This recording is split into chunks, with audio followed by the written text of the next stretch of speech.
As an entrepreneur, you will only be as successful as the talent you can attract and, more importantly, retain.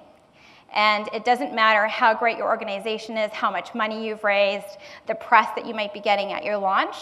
If you're not a great leader and you're not very strategic and thoughtful in how you approach hiring, you will really have a hard time sustaining any type of growth and success.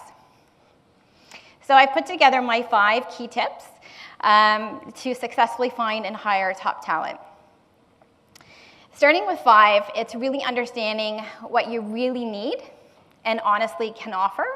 Sometimes entrepreneurs underestimate their opportunity that they have, because how many organizations can truly offer a role for somebody to come in and be part of growth, be part of building a culture, and have that opportunity to probably wear multiple hats and really maximize their learning experience and opportunity. So it's figuring out what you can offer. Some entrepreneurs that we've worked with and some of my friends, and admittedly some of these things are coming straight from my own experiences, you can think that your company might be greater than what it is. And so you just want to be realistic. And if you're meeting a really great candidate that you would think is an A player, they're coming from an amazing company, you don't want to be in a position where you're overselling the role and you can't deliver. So you need to get real on compensation, the types of projects they're going to be working on, as well as clients. Some clients are more exciting than others, so just being really real about the role as well as growth opportunities. Your leadership style and approach, and you probably have some self-awareness as to what that looks like. So if you're somebody who tends to micromanage, you might want to just be transparent about that and say that you're working on it and you want some feedback. And if you're somebody who just really just set it and forget it and you're looking for somebody to kind of sink or swim, those are great conversations to have and just have some clarity and some thinking time to get really clear on that. And my last point is just don't inflate the opportunity or overcomplicate it. Don't try to marry 5 roles into one because it's your first hire. Really focus on what it is that you truly need and build out to my next point is to really create an accurate and attractive job description. Go into the heart of it. What is it like working at your company? What are some creative things that you can do to offer that don't cost a lot of money? You know, creative niche, we have some great culture boosters, what I call them. We have a foosball table. We have screen-free. It's mandatory screen-free time for 15, 20 minutes in the afternoon. Everyone participates. Either you go for an exercise, grab a coffee, read a book, or I've really converted a ton of foosball players, so there's a lot of activity around that. So creating a job description and then just getting it out, you know, blast it out. Your friends, all your social channels, your partners, ask your friends to push it. Your vendors often know great people. So anyone that you're working with from a vendor perspective, reach out to them, share the job description. Schools, some of your top grads, it's a really great opportunity. Go and do presentations at schools. Associations in your industry, and of course, your active employees today, if you have any. Get them engaged in the process. Offer a referral bonus. Even that's not even necessary if you're really running lean. Take them out for a lunch. Acknowledge them. They would be very happy to help contribute to the success of your company if they're happy. 3, create an interview scorecard and consistently use it as a tool. So what is a scorecard? Think of a report card. Think about questions that are critical to your core values. What kind of company do you have? What are some of your values? If you haven't figured all that out, don't worry. You don't have to do a big exercise on core values, but intuitively, what kind of company do you want to have? Where are you going? What's realistic? What's important for you? Do you want somebody who's very collaborative? Or do you want somebody who just works hard? How do you differentiate one candidate from the next without having bias? If you have a scorecard, it will help you stay on track and compare each candidate for their strengths and weaknesses. So in that, we talked about the cultural component, also looking at specific questions, technical questions for the role. What kind of competencies do they need? Are they client-facing? Are they more technical? If so, dive deep into the technical side of things.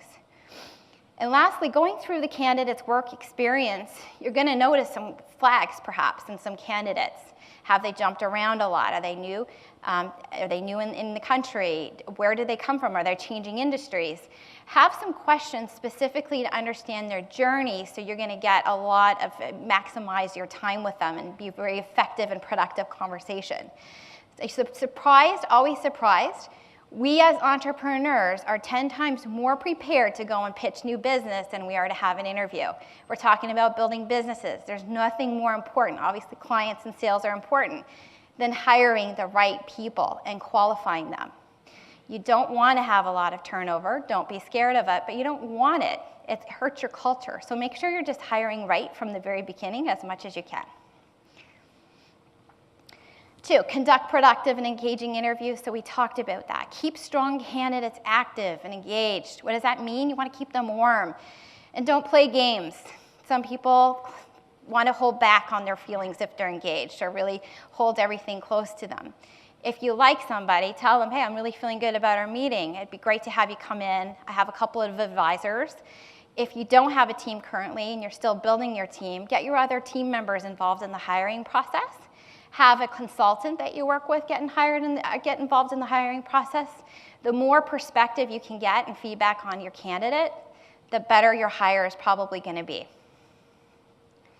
Don't spook potential stars. It's okay to express interest. Don't offer them a job in the first interview. That's never a good idea. And don't play games. Just try to be real, genuine, authentic. Understand where they're coming from. Show them some interest in some of the things that they've done so far in their career. Number one, the very, very first one is to start your employment relationship off right. And it really starts at the offer letter stage. And time again, I work with leaders. It's like if we talk about a certain salary, there's no game playing. That's the kind of salary they're at right now. That's what they want to make a move. At offer letter stage, it's not time to go in with a lower compensation. That's an unexpected, unpleasant surprise, and it's just not the best way to start off a relationship. So make your offer letter thoughtful, have some clarity around it. It's also really nice at the time of doing an offer or going through it with somebody. They're going to have a couple weeks probably before they start with you. How great would it be to be like, hey, this is what we're thinking for your first 90 days.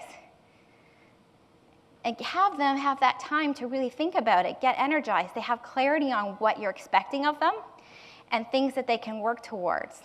Because the first 90 days of any hire at any level are the most critical for engagement, for productivity, and effectiveness. So you want to really take your time and put together a great offer. Obviously, you want to do your professional references, and you want to make sure, validate them through LinkedIn, and make sure that they are names and titles of people that they did previously report to, and have really great engaging conversations. I always start off conversations around references like, this is between you and I. I'm building my company. It's a very important hire for me.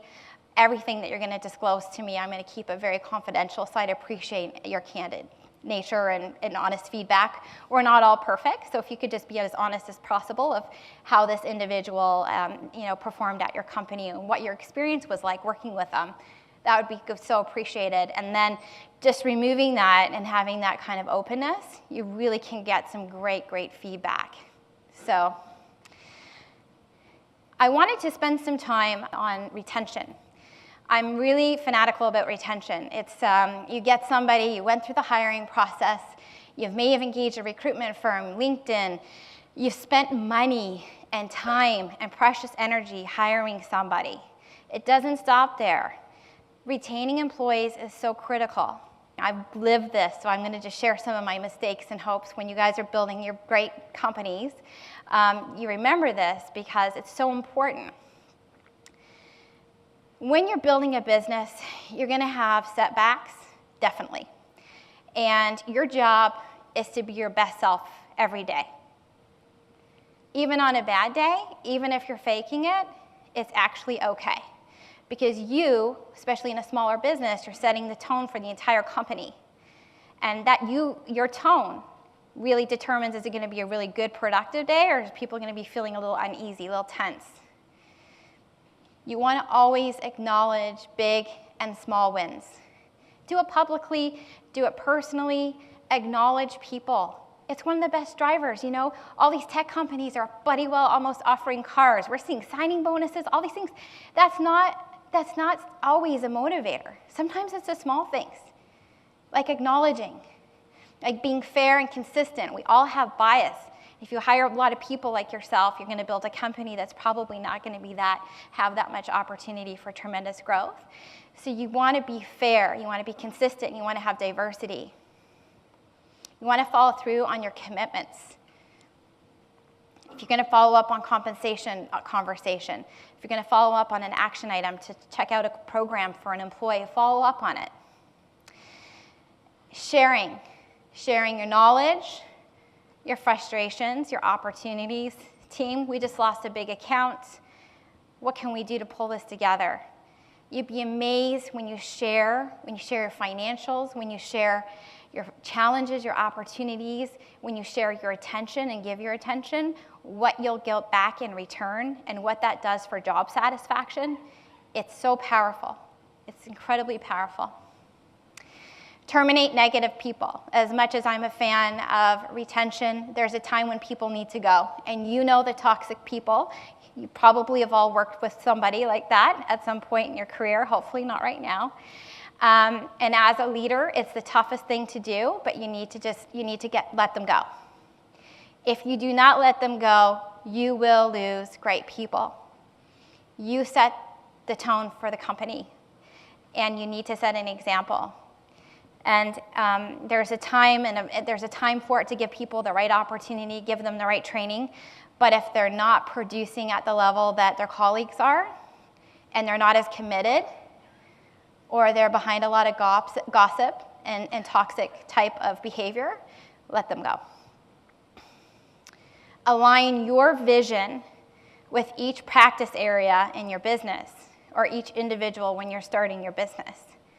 If you can do that and figure out metrics around that and report and share and acknowledge on a monthly basis, it could go such a long way for engagement. You're gonna be so much more productive, and you're gonna meet your goals a lot faster because it's just engaging. Everyone's understanding what you're shooting for and how they can contribute. And I want to close on just creating a company that you would want to be part of. I've gone through different growth. I've had an office in Europe for a while. I've had to scale down with downturns. I've lost people, all those types of things, and you can lose yourself sometimes.